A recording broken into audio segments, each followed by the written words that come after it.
Mag-change oil tayo kay Lolo Pego mga buddy. Yan. Na-drain na natin. Ito na yung natanggal natin. Itim na. Siyempre bumili na tayo ng ating filter rinse. Yan. Shopee. Ito yung palit natin. Filter. Then yan. Palitan natin yon nung December pa. Tagal niyang na-reach yung 10,000. Palitan na natin yan. Yeah. Ayun. Maluwag lang pala to. Yan. Kamay-kamay lang. Yun o. Punasan natin. Dapat malinis.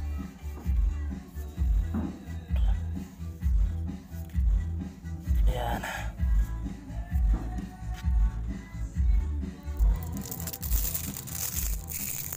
Lagyan natin ng langis.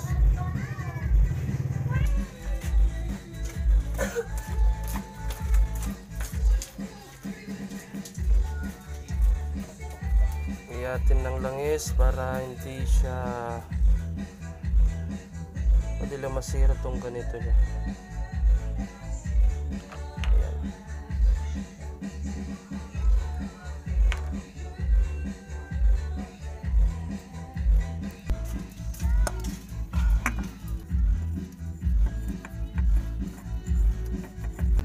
Kamay-kamay lang to pag hinigpitan. Yan, di na kailangan ng wrench. Ayan. Yan.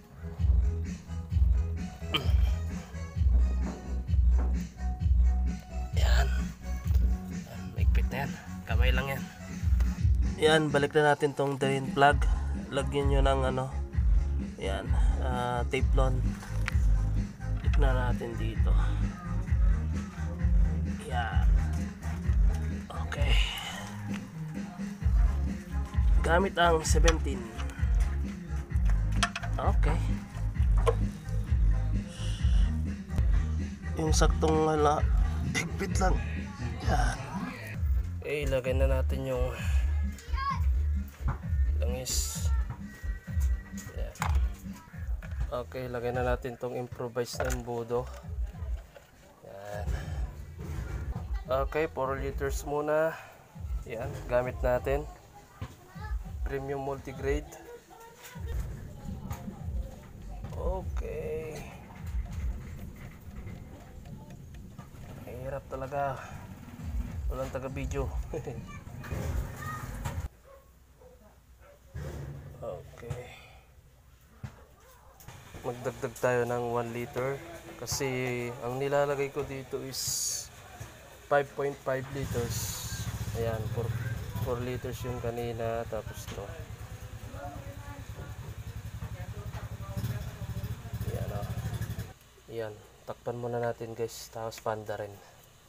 Check natin kung kasya na ba yung 5 or kailangan pa magdagdag.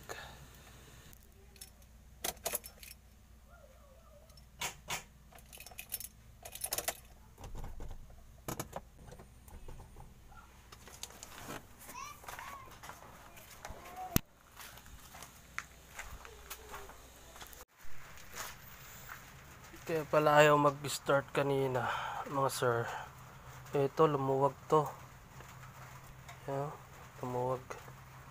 Pero napiksa na natin, pinalitan na natin ng bago kaya dito. Kaya okay, pandarin na natin.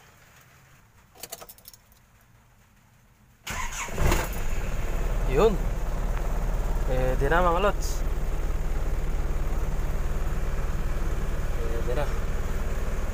Lumuwag lang kasi yung negative connection. Panda rin natin hanggang at least 5 minutes. Okay, check natin tong lipstick. Kasya na ba? Dapat nasa pangalawang dot. Ayan o. Okay, kailangan pa natin magdagdag ng kahit konti lang, kalahating litro. Dagdag tayo ng kalahating litro kasi hindi pa niya naabot dun sa pangalawang dot ng dipstick. Yan.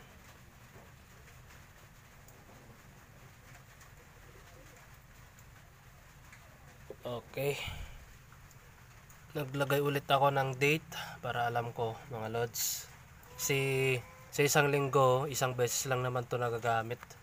Kaya medyo matagal tayong nag-change oil. Check natin ulit kung sakto na mga lods. Yan, di masyadong pero sakto na dun sa second dot.